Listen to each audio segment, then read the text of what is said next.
Rajasthan, UP समेत पंजाब में भी धर्म परिवर्तन को लेकर मामले सामने आ रहे हैं। बात की जाए जालंधर की तो जालंधर में भी धर्म परिवर्तन और धर्म के नाम पर लोगों को भटकाया जा रहा है। ऐसे में जालंधर से सामने आए कई मामले जिसमें लोगों से धर्म परिवर्तन के नाम पर रुपया और झूठ का व्यापार फल फूल रहा है। वहीं कई संस्थाएं भी धर्म परिवर्तन का विरोध कर धर्म के नाम पर लोगों से ठगी करने का आरोप लगा रही है। पंजाब में धर्म परिवर्तन के नाम पर कई धर्मों के लोगों को उकसाया जा रहा है, तो वहीं इसी कारण लोगों को धर्म बदलकर उन्हें ईसाई धर्म से जोड़ा जा रहा है। ऐसे कई मामले पिछले कई सालों महीनों में आए हैं सामने, जिसको लेकर हमारी टीम ने ग्राउंड जीरो से बात की है। सच्चाई की पड़ताल करते हुए उन लोगों से मुलाकात की और उनकी धर्म परिवर्तन को लेकर बातें की। तो लोगों ने धर्म परिवर्तन को लेकर क्या कुछ कहा है, किन किन बातों का खुलासा किया है, आइए आपको भी सुनाते हैं। थोड़ा सा लाउडली बोलेंगे। आपका क्या नाम है जी? मेरा नाम मीना पंडित है। मीना पंडित। यस। हाँ जी मीना जी, अब बताइए आप आए कैसे, आप कहाँ से बेसिकली? मैं न्यू मुंबई से हूँ। न्यू मुंबई? यस। आप न्यू मुंबई से यहाँ कैसे पहुँचे जालंधर? मैंने भजेंद्र सिंह का वीडियो देखे हैं कि मरे हुए इंसान को जिंदा करते हैं जी। इसके लिए लड़की का यूएस के भी डॉक्टर बोले कि लास्ट स्टेज पे है, कुछ नहीं हो सकता है। इसके लिए मैं भजेंद्र सिंह का लाइव देख के आ गई हूँ। पहली बार तो मैं आई थी चंडीगढ़ लेके, फिर उधर से अपॉइंटमेंट शुरू हो गया था, फिर फरवरी में लेके आई हूँ। उसमें उसको हैंडीकेप है, लड़की नंदनी हैंडीकेप हो गई है, एक पाँव नहीं है। उसको 2016 में ऑपरेशन हो गया तो 2 साल ठीक रही और फिर 2 साल बाद उसको थोड़ा ट्रीटमेंट हुआ तो ठीक हो गई थी। उसके बाद लक्ष्य में कैंसर हो गया था। लक्ष्य में गांठ होने के बाद मैं सारा सोना 3 तोला 4 तोला सोना गिरवी मार के भजेंद्र सिंह को पैसा दिया था। और मैं सोच रही, वो मुझे विश्वास दिलाया कि मरे हुए इंसान जिंदा होते हैं। इसके लिए मैंने सब सोना बेच उच के गिरवी मार के मैं भजेंद्र सिंह को पैसा देने के लिए आई हूँ। मैं सोचे मेरी एक ही लड़की है, बच जाएगी। और यहाँ चर्च में लाते ही वो गुजर गई। भजेंद्र सिंह प्रार्थना करने वाले एंटीबायोटिक पिलाने के बाद वो गुजर गई और मैंने उस बॉडी को लेके बहुत टाइम तक रखा। उसने बोला मरे हुए इंसान जिंदा होते, आप विश्वास रखो। मैम आप कितने मुंबई से किस डेट को लेके आए थे नंदनी को? नंदनी को 20 तारीख को लेकर आए, इसको सब पता है जी। हाँ जी शुभम जी, आपका स्वागत हमारे चैनल पर। शुभम जी बताइए, किस डेट को लेके आए थे अपने घर में? देखिए सर, मैं पहली बार अपनी बहन को 14 फरवरी के दिन चंडीगढ़ के चर्च में लेके आया जी। तो वहाँ पे जैसे आया हम सर, हमने वहाँ के वॉलंटियर से कहा कि देखिए मेरी बहन को ऐसी प्रॉब्लम है, इससे मुझे प्रार्थना करवाना है ताकि चाहिए था। मैंने उसका वीडियो देखा है कि पास्टर भजेंद्र सिंह मरे हुए बच्चे को जिंदा करके बहुत सारे ये करते हैं। तो मेरी एक ही बहन है, आप मुझे उसे मिलवा सकते हैं, तो बोला उसके लिए आपको अपॉइंटमेंट लेना पड़ेगा जी। तो उन्होंने पहले हमसे 15,000 अपना अपॉइंटमेंट तक हम 15,000 किस तारीख को लिए? हाँ सर, 15,000 उन्होंने बोला था सर, हमारे पास उतने पैसे नहीं है। हम तो वीडियो देख के आए तो उन्होंने हमें पैसे के बारे में कुछ नहीं, हमारे पास 5,000 रुपये हमने दे दिया अपॉइंटमेंट। ये कैश की आपने 5,000? जी Yes. सर। उसके अंगेजमेंट रिसिप्ट सर देखिए, उधर जो भी है ना सर, उधर सारा चीज़ सर कैश में होता है। उसमें सर ना कोई रिसीट देते हैं, ना उधर कोई CCTV कैमरा की सर। सर देखिए मेरी बहन है सर, मैं उन्होंने जैसा कहा सर हमने वैसे ही किया सर जी। हमने बपतिस्मा लिया सर, हमारी मैंने पहना है, हमारा रात में रुद्राक्ष करने में हमारे पास हनुमान चालीसा, हम सब भगवान की पूजा करते थे। उन्होंने हमसे सब निकाला, उसने तो वो भी मैंने कटवा दी क्यों, और मैं क्रिश्चियन बन गया। उन्होंने मुझे बाइबल दिया, एनॉइंटिंग ऑयल दिया, जिससे बोला कि आप ये बाइबल पढ़िए। उसके बाद पास्टर भजेंद्र सिंह ने मेरी बहन के सर पे आकर के प्रार्थना की, बोला कि चंगी हो चुकी है, आप 20 दिन तक इसे ऑयल पिलाइए, प्रार्थना कीजिए और इसका रिपोर्ट करें, ये ठीक हो गई। ये बोला कि ठीक हो गया? जी ठीक हो गया, बोला कि ये ठीक हो गए बिल्कुल, आप इसका रिपोर्ट करवाइए, आप इसका रिपोर्ट करिए, चेक जी। उसके बाद सर मैंने 24 मार्च को उसका रिपोर्ट करवाया, लेकिन रिपोर्ट नॉर्मल नहीं आया सर, वैसे का वैसे रिपोर्ट था। फिर उसके बाद मैंने उनसे बात 24 मार्च सर 28 फरवरी को 14 फरवरी को आता है? 14 फरवरी को पहली बार हम आए थे, उसके बाद 28 फरवरी को आए। 28 फरवरी को प्रार्थना कराने के बाद मुंबई से दोबारा कैसे? दोबारा आए थे। उसके बाद 28 फरवरी को प्रार्थना कराने के बाद मुंबई लौट गए और हमने 24 मार्च को हमने उसका CT स्कैन करा तो रिपोर्ट नॉर्मल नहीं आया सर। फिर हमने उसे फिर से लेके आया सर 11 अप्रैल को, 11 अप्रैल को लाया, अप्रैल को सर। लेकिन सर जब हम ट्रेन से आ रहे थे सर जालंधर, तो सर मेरी बहन को बीच में दर्द होने लगा था सहारनपुर में, उनके सिविल हॉस्पिटल में आ गया सहारनपुर के, वहाँ पे सर उन्होंने उसे पेन किलर दिया, पेन किलर देकर उसे स्टेबल किया। उसके बाद सर हम सहारनपुर से एम्बुलेंस में उसे यहाँ तक लेके आए सर, जलंधर तक लेके आए सर उसे एम्बुलेंस। अब शुभम जी, प्रशासन ने या सूत्रों से माने तो बात थी कि आपने जिस डॉक्टर को दिखाया उसने बोला कि आपके सिस्टर की पल्स नहीं चलती। जी सर, आपने बोल रहे, मैं आपकी बात मान रहा हूँ सर, पल्स नहीं चल रही। आपको मेरी बात यकीन नहीं होगी सर, जो सिक्योरिटी गार्ड थे उसने उसे देखा कहाँ पे सिक्योरिटी गार्ड? सर जैसे हम एंट्री करते हैं वहाँ पे बलजिंदर सिंह के, हाँ बलजिंदर सिंह के चर्च में सब एंट्री, लड़की जिंदा थी, लड़की जिंदा थी, उन्होंने उसे देखा, पूछा क्या हुआ सर, तो तुसी देख बॉडी को अंदर लेके जाने को देते नहीं जी। वो अंदर गई, उसके बाद सर उसे प्रार्थना की, उसे अनोइंटिंग ऑयल जैसे उसके ऊपर मारा, थोड़ी देर बाद उसके नाक से उसका पल्स वगैरह वो मूवमेंट करना बंद कर दी, उसकी सांसें वगैरह तो बंद कर दी। अगर ऐसा तो नहीं कुछ कि उस ऑयल में कुछ ऐसा था जो लड़की को एलर्जी कर गया तो उससे लड़की कुछ ऐसा, सर मेरी सिस्टर को सर ऐसे कोई एलर्जी वगैरह नहीं थी किसी चीज़ से, वो तो कोई चीज़ हो उसमें कोई पॉइजन कुछ चला गया हो? सर वो हमें नहीं पता सर। आपने चेक कराया कौन सा ऑयल था, क्या था? हाँ सर, हमारे पास वो अनोइंटिंग ऑयल है, हमारे उनके पास रखा हुआ अनोइंटिंग ऑयल। अच्छा, अनोइंटिंग ऑयल। तो लड़की जिंदा थी सर, और वहाँ पे जाके जब इन्होंने प्रार्थना करी उसके बाद क्या हुआ? प्रार्थना करने के बाद थोड़ी देर बाद उसकी सांसें अचानक ही बंद हो गई, उसके बाद उन्होंने बोला कि विश्व कितने बजे? हाँ सर ये 10 साढ़े 10 बजे। किस दिन की बात है? 11 अप्रैल की बात है। 11 अप्रैल को आपकी सिस्टर की डेथ हो गई सर। और उसके बाद उन्होंने क्या बोला? सर उन्होंने बोला कि आप घबराइए मत, बस विश्वास कीजिए, आपकी बहन जिंदा हो जाएगी, आपकी बहन जिंदा हो जाएगी। हमारे जो पास्टर जी उन्होंने मरे बच्चे को जिंदा किया सर, वो हम वही वीडियो देख के यहाँ पे आए थे कि उन्होंने एक मरे बच्चे को दावा करके कि उन्होंने जिंदा फिर किया। कितने बजे तक आपने जो अपनी सर मैंने अपनी बहन की बॉडी को सर शाम के 6 बजे तक लेके बैठा था, उन्होंने जैसा जैसा कहा हमने वैसा वैसा किया। क्या क्या कहा, क्या क्या सर उन्होंने बोला कि आप बैठ के प्रार्थना कीजिए, आप रोइए बैठ के कि आपकी बहन जिंदा हो गई, जैसा जैसा उन्होंने बोला कि शक मत कीजिए, विश्वास कीजिए किया सर। उसके बाद सर मेरी बहन को 6 बजे तक जिंदा रही। नहीं उसके बाद क्या हुआ? सर उसके आपको बाद धक्के देने की बात आई हुई कि आपको धक्के देने की बात, क्या हुआ? सर उसके बाद कैसा हुआ सर, उसके बाद उन्होंने बोला कि आप जाइए आपकी अभी से लेके जाइए, आप में नहीं हुआ। फिर उन्होंने ऐसे कैसे होता, आपने हमसे पैसे भी मांगे सर, उस दिन उन्होंने हमसे 50,000 रुपये मांगे सर। अच्छा, 50,000 की तो आपने पैसे किस तरह दिए थे? सर हमारे पास उतने पैसे नहीं थे सर, तो हमने बोला कि हमारे पास 30,000 है, हम मुंबई जाएंगे आपके आपको दे देंगे सर, क्योंकि सर मेरी बहन वो बोल रही थी को जिंदा कर सकते हैं। अब आप ही बताइए कि कोई मरा हुआ बच्चा दे रहा है और कोई बोल से क्यों जिंदा करते, और उसके पास तो सबूत भी है, उन्होंने वीडियो फिर से बताया कि देखिए सबूत, ये बच्चा मरा हुआ है, इसने जिंदा किया। तो उन्होंने जो भी था हमारे पास 30,000 था, तो मेरी मम्मी ने पैसे नहीं कर दिया, हम उन्हें दे दिया, आप ले लीजिए, बस मेरी बहन को ये कर दीजिए। मेरी एक ही बहन थी, भी छोटी थी 17 साल की, और उसकी डेथ हो गई। उसकी डेथ हो गई सर। उसके बाद सर शाम को जब हम निकले सर, तो किसी ने उसको ये भी नहीं किया सर, उसकी ब्लीडिंग हो रही थी सर रात में। सर हमारे जो अभी आप हमारे जो ये है इनके पास कैसे पहुंचे? सर, इनके पास हम इस तरह पहुँचे सर, इनके एक मित्र हैं, वो हमें रास्ते में मिल गए, तो उन्होंने हमसे पूछा कि क्या हुआ, हमें पता सर मुंबई से ऐसा हुआ, मतलब इसलिए हमें काम करके जिंदा हो जाती। उसने हमें वीडियो दिखा, पूरा लंबे चलते हैं ये सब करके, उन्होंने हमें 32वां दिन बाद हमारा धर्म परिवर्तन करवा दिया, सब करवा दिया, फिर भी मेरी बहन पर कुछ नहीं हुआ। तो आपकी उन्होंने ये आपके साथ पैसा भी लिया, पैसा हुआ भी कुछ नहीं, और आपके साथ दुर्व्यवहार भी किया, कुछ धक्का वगैरह? दुर्व्यवहार इन्होंने बोला कि आप चलिए करके, अब आप इधर कुछ नहीं आपका रखा हुआ, जाइए जाकर। अच्छा, आपको कुछ नहीं रखा हुआ है?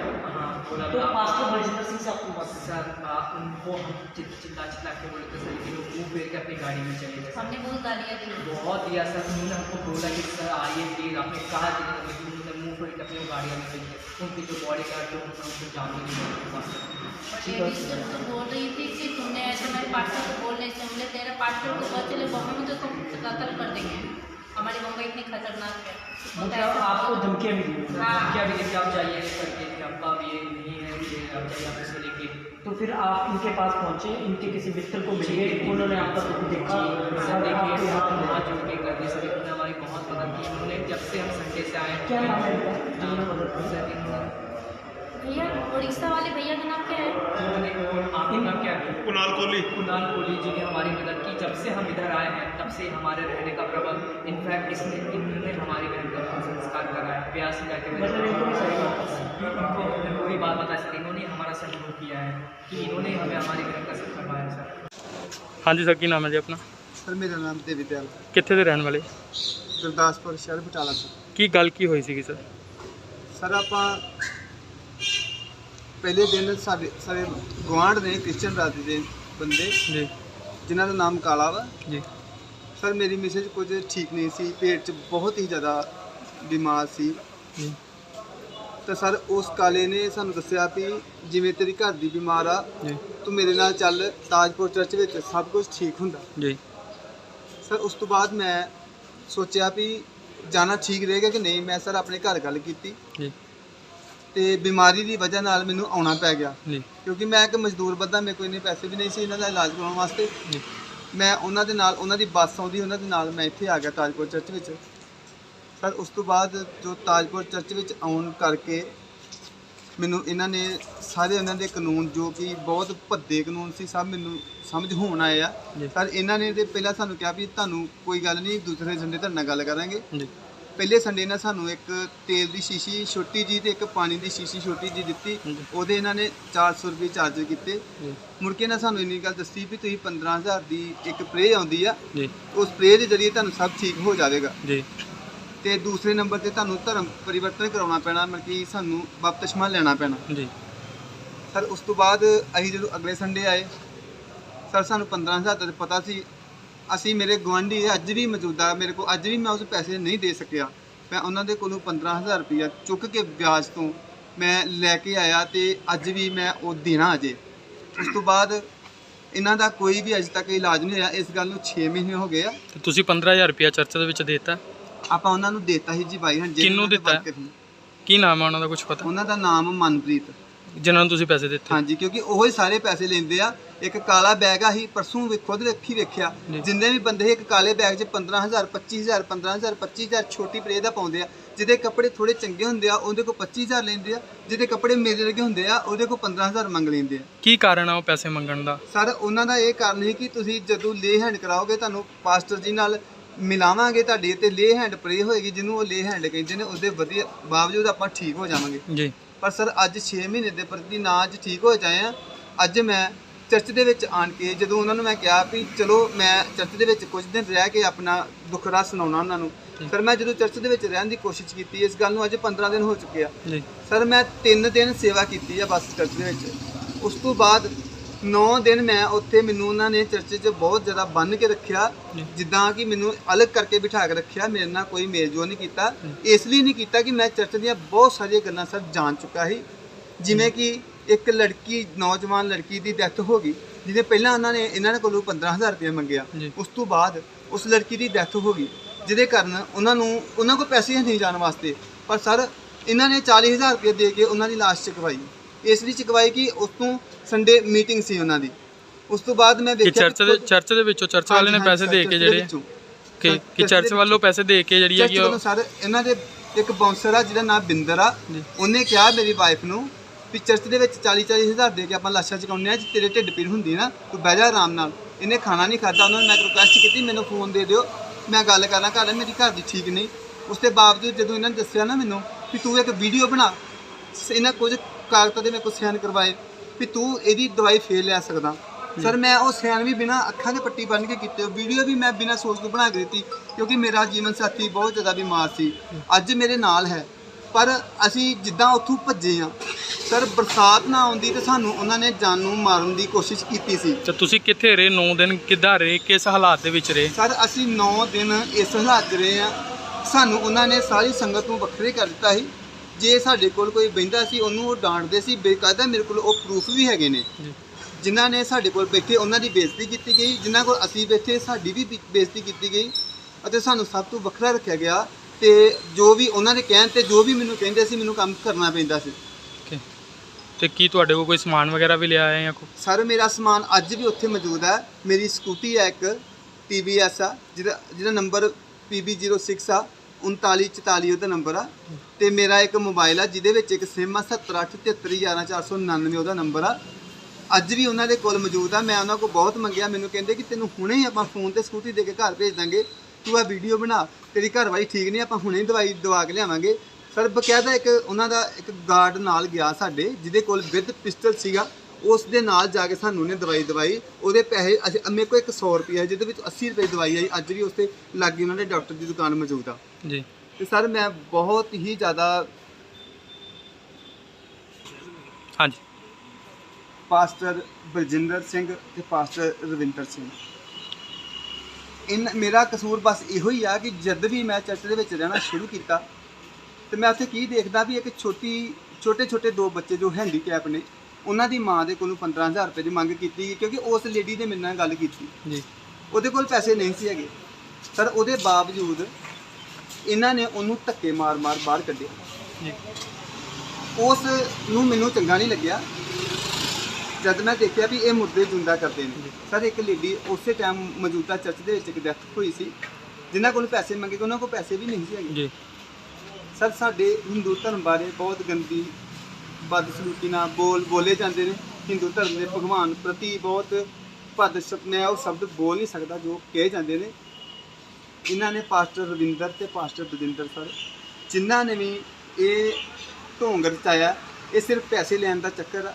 ਅੱਜ ਕੋਈ ਮੰਨੇ ਜਾਂ ਨਾ ਮੰਨੇ, ਪਰ ਜਿਸ ਦਿਨ ਤੁਹਾਡੇ ਘਰਾਂ ਦੇ ਵਿੱਚ ਇਹ ਮੁਸ਼ਕਿਲਾਂ ਆਉਣਗੀਆਂ, ਤੁਹਾਡੇ ਘਰ 'ਚ ਕੋਈ ਬੱਚਾ ਚੱਲ ਨਾ ਪਾਏਗਾ, ਤੁਹਾਡੇ ਕੋਲ ਪੈਸੇ ਨਾ ਹੋਣਗੇ, ਤੁਸੀਂ ਇੱਥੇ ਆ ਜਾਓਗੇ। ਜਿਸ ਟਾਈਮ ਤੁਹਾਡੇ ਕੋਲ ਪੈਸੇ ਮੰਗਣਗੇ ਤੁਹਾਡੇ ਦਿਲ 'ਤੇ ਕੀ ਬੀਤੇਗੀ।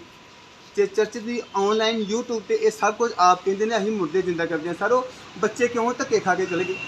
ਉਹ ਲੇਡੀ ਰੋਂਦੀ ਗਈ, ਉਹਨਾਂ ਦੇ ਬੈਗ ਚੁੱਕ ਇੱਦਾਂ ਬਾਹਰ ਮਾਰੇ ਸਰ। ਅਸੀਂ ਆਪਣੀ ਜਾਨ ਬਚਾਈ ਆ ਭੱਜ ਕੇ, ਦੋਵਾਂ ਜੀਆਂ ਨੇ। ਬਹੁਤ ਜ਼ਿਆਦਾ ਬਰਸਾਤ ਹੋਣ ਕਰਕੇ ਸਾਡੀ ਜਾਨ ਉੱਥੋਂ ਬਚ ਚੁੱਕੀ ਆ ਤੇ ਅਸੀਂ ਹੁਣ ਇੱਥੇ ਆ ਚੁੱਕੇ ਆ ਭਾਜੀ ਹੋਰਾਂ ਦੇ ਕੋਲ, ਜਿਨ੍ਹਾਂ ਸਾਡੀ ਸਪੋਰਟ ਕੀਤੀ। ਸਾਨੂੰ ਕੁਝ ਨਹੀਂ ਪਤਾ, ਪਰ ਇਹ ਜੇ ਕਹਿੰਦੇ ਨੇ ਨਾ ਵੀ ਪਰਮੇਸ਼ਵਰ ਹੈਗਾ, ਖੁਦਾ ਹੈਗਾ, ਤੇ ਸਾਨੂੰ ਖੁਦਾ ਨੇ ਹੀ ਭੇਜਿਆ ਇਹਨਾਂ ਦੇ ਕੋਲ। ਕੀ ਮੰਗ ਕੀ ਕਰਦੇ ਹੋ ਪ੍ਰਸ਼ਾਸਨ ਤੋਂ? ਕੀ ਸਰ ਮੈਂ ਮੰਗ ਇਹ ਕਰਦਾ ਪ੍ਰਸ਼ਾਸਨ ਤੋਂ ਵੀ ਕੋਈ ਵੀ ਮੇਰਾ ਕੋਈ ਛੋਟਾ ਵੀਰ ਵੱਡਾ ਵੀਰ ਕਿਸੇ ਵੀ ਤਰ੍ਹਾਂ ਦਾ, ਪਤਾ ਨਹੀਂ ਕਿੱਥੋਂ ਵਿਆਜਾਂ ਤੋਂ ਪੈਸੇ ਚੁੱਕ ਕੇ ਲਿਆ ਕੇ ਇਹਨਾਂ ਦੇ ਬੈਗ ਭਰਦਾ, ਤੇ ਮੈਂ ਸਾਰਿਆਂ ਅੱਗੇ ਹੱਥ ਜੋੜ ਕੇ ਬੇਨਤੀ ਕਰਦਾ ਵੀ ਕੋਈ ਪਾਸਟਰ ਨਹੀਂ ਜਿੱਥੇ ਕੋਈ ਠੀਕ ਨਹੀਂ ਜੇ ਹੁੰਦਾ। ਤੁਸੀਂ ਆਣ ਕੇ ਖੁਦ ਵੇਖ ਲਓ, ਜਿੱਦਣ ਤੁਹਾਡੇ ਘਰਾਂ 'ਚ ਪੈਣਗੀਆਂ ਤੁਹਾਨੂੰ ਪਤਾ ਲੱਗ ਜਾਏਗਾ ਇੱਥੇ ਪੈਸਿਆਂ ਦਾ ਮੁੱਲ ਜੇ। ਜਾ ਕੇ ਵੇਖੋ ਉਹਨਾਂ ਦੀਆਂ ਪ੍ਰਾਪਰਟੀਆਂ, ਤੇ ਆਪ ਤੁਸੀਂ ਵਿਆਜਾਂ ਤੇ ਪੈਸੇ ਚੁੱਕ ਮੇਰੇ ਵਾਂਗੂ ਕੰਗਾਲ ਹੋਏ ਪਏ।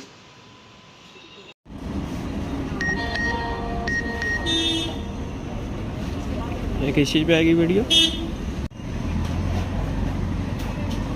ਤੁਹਾਡੇ ਨਾਲ ਨਹੀਂ ਫੋਟੋ? ਨਹੀਂ, ਇਨਕਾ ਬੇਟਾ ਹੈ ਨਾ।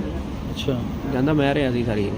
ਭਾਜੀ ਪਰਮ ਇੱਦਾਂ ਹੈ ਕਿ ਹੁਣ ਹਰੇਕ ਕੋਈ ਇਹ ਸੋਚਦਾ ਹੈ ਕਿ ਯਾਰ ਇੱਥੇ ਇੰਨੀ ਜਗ੍ਹਾ ਆਪਾਂ ਘੁੰਮ ਲਏ ਆ ਤੇ ਇੱਥੇ ਵੀ ਜਾ ਕੇ ਕੋਈ ਫਰਕ ਪੈ ਹੀ ਜਾਵੇ। ਉਹ ਕਹਿੰਦੇ ਉੱਥੇ ਇੰਨੇ ਸਾਰੀ ਸਭ ਕੁਝ ਹੋ ਜਾਂਦਾ, ਉੱਥੇ ਹੋ ਜਾਂਦਾ।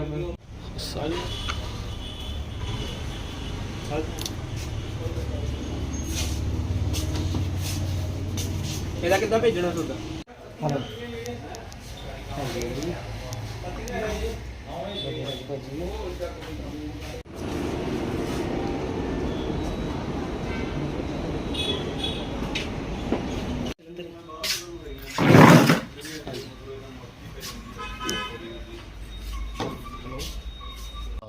आपका नाम? हाँ जी रोहित। रोहित जी बताइए क्या हुआ था जब आपके बेटे की तबीयत ख़राब हो गई थी? कैसे आपको किसी ने बताया कि कहाँ पे जाना चाहिए और क्या बात हुई?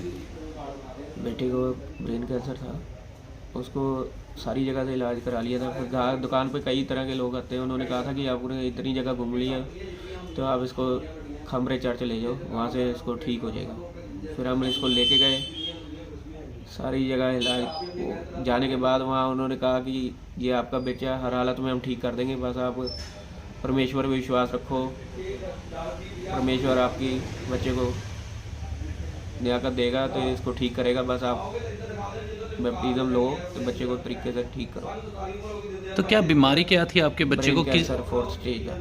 तो कैसे आपका वहाँ पे किसने बताया कि वहाँ पे जाना चाहिए?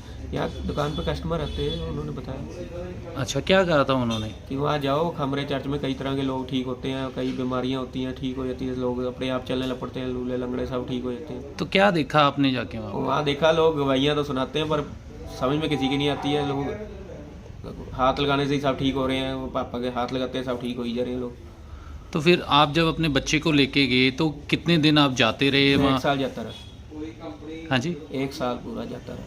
तो उस दौरान क्या आपसे कहा जाता था, क्या मांगा जाता था, या वो कोई यही डिमांड? कहते थे कि आप ज़्यादा से ज़्यादा प्रभु में विश्वास रखो, बैप्टिज्म लो, तरीके से काम करो तो आपके घर में सारी दुख दूर तकलीफ़ें दूर हो जाएंगी।